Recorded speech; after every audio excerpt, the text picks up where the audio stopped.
the Deputy President. Your Excellency, karibu sana. Thank you.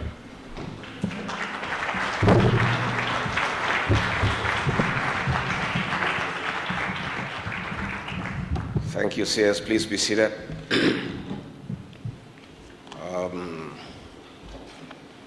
The Cabinet Secretary for Energy and Petroleum, Davis Chilchil, International Energy Agency Executive Director, Dr. Fatih Birol,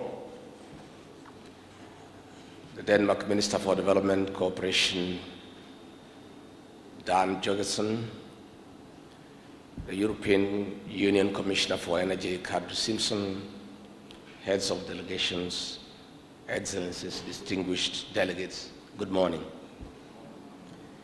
I stand in here for President William Ruto, the President of the Republic of Kenya, who was supposed to come here and open this conference, but he is away in the United States of America on official duty, and he has sent me with very warm greetings and has asked me to welcome you to the Republic of Kenya, and therefore you are most welcome. It is a pleasure to address this high-level convening, the International Energy Agency's 9th Annual Global Conference on Energy Efficiency on behalf of our President, His Excellency Dr. Extend a warm welcome.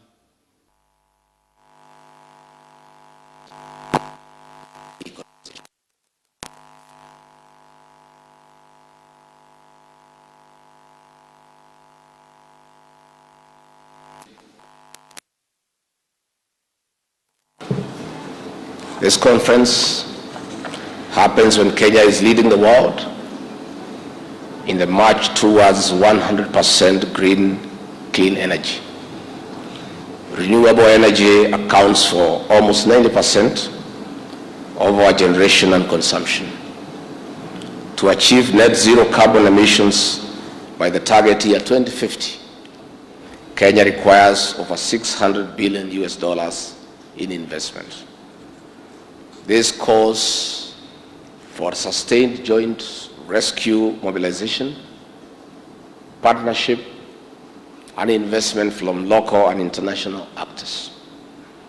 Harnessing geothermal, wind and solar energy is a bridge from fossil fuel to fully renewable sustainable energy as per the COP28 commitment on zero carbon emissions.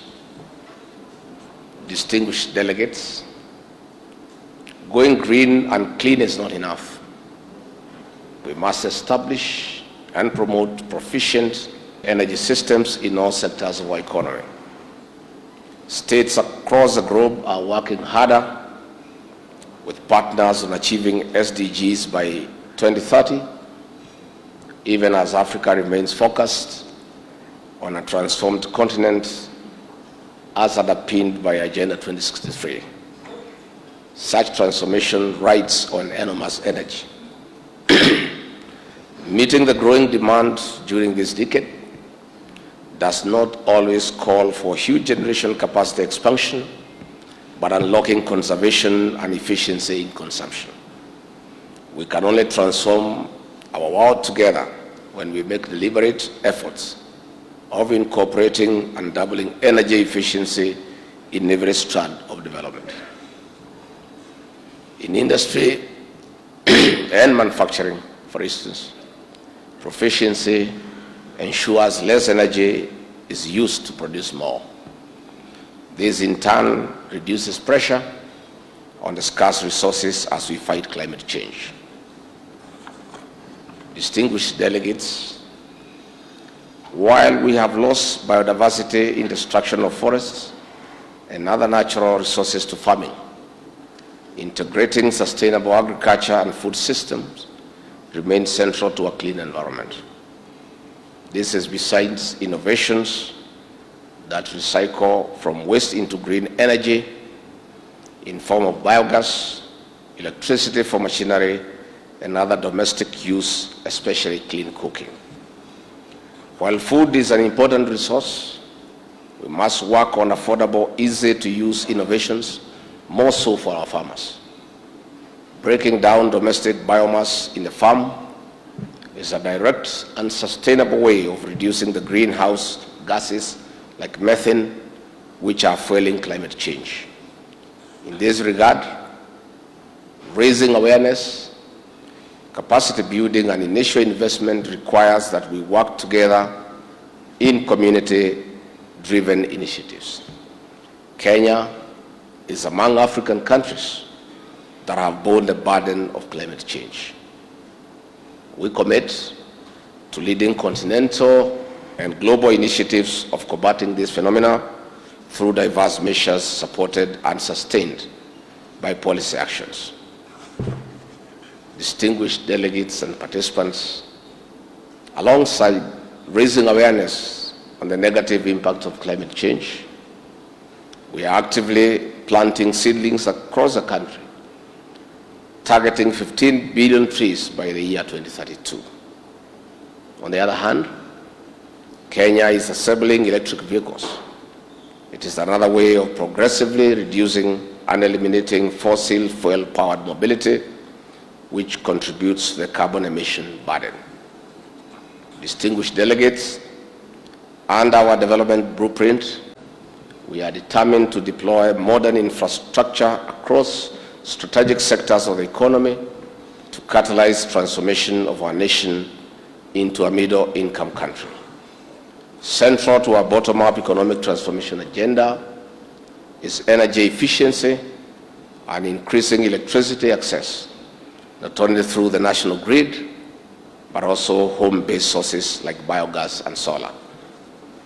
Distinguished delegates, our partnership with the International Energy Agency as an association member country is pivotal in our commitment to advancing energy efficiency and renewable energy deployment. The support and technical assistance provided by the International Energy Agency will strengthen our capacity in data collection, policy planning, and drive forward our renewable energy agenda. Indeed, this forms the gist of this conference in cultivating collaboration and strengthening public-private partnership in funding transformative, consumer-focused innovations informed by solid research-based data. This is important because impact research requires massive resources in sector-specific disciplines. In this regard, we call upon the international community to ensure resources as committed during COP28 and similar forums are availed to, among other initiatives, fund innovations that promote climate action in Kenya and the African continent. Distinguished delegates, this conference, therefore, is a moment to learn good practices from our peers as well as those ahead of us. It is also time to identify national and international policy gaps that hinder adjustment of equipment, installations, and other infrastructure to allow for competitive technology that is cost-effective. On this note, we need to urgently review and harmonize our policies to, among other ways, offer subsidy in the manufacture and installation of energy-efficient equipment and other infrastructures. Such subsidies should also apply to the purchase and installation of solar panels and other sources of green energy. Distinguished delegates and participants, as Kenya transitions to green energy, we are addressing the cost of production while making power more reliable and more available. We are hereby inviting investment from regional and international partners to plug the various pillars of the bottom-up economic transformation agenda. In particular, we are ready to have direct engagement with companies and other entities for business investment in clean and energy efficiency. Distinguished delegates, we take pride that Kenya is among the 5 member countries from Africa in the International Energy Agency. We thank you for the confidence in us. The peace, security, and stability we enjoy in Kenya creates an enabling environment for its investments to thrive. We are also the launchpad to accessing the more than 500 million people in the East African community and indeed the rest of the continent. Kenya is ready for business. Let us define and work for the future, where energy and efficiency is a catalyst for the inclusive growth and shared prosperity. It is therefore my pleasure to declare this International Energy Agency 9th Annual Global Conference on Energy Efficiency, held here in Nairobi, officially open. Asanteni sana.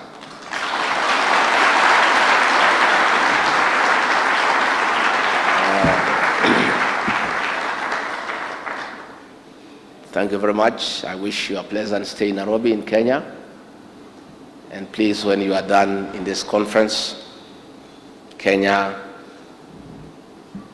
is the destination of choice for tourism.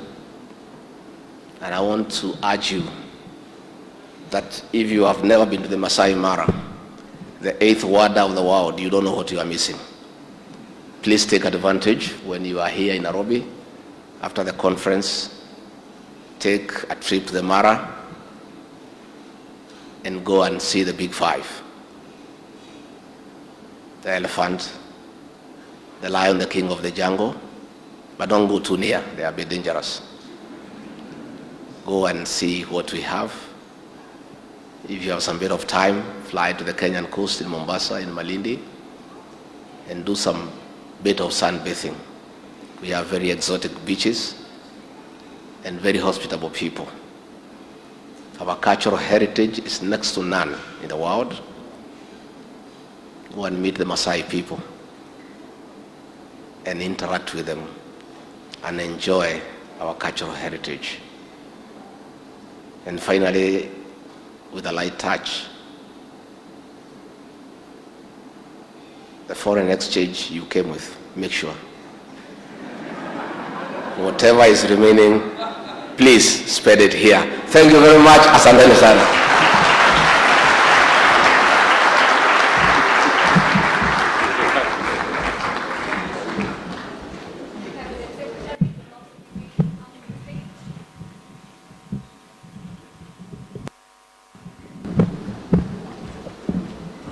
For the first group of photo session, we'll have His Excellency, who has now been flanked by the leadership of IEA, as well as the host Cabinet Secretary for Energy and Petroleum. After this first group photo in commemoration of these, may we now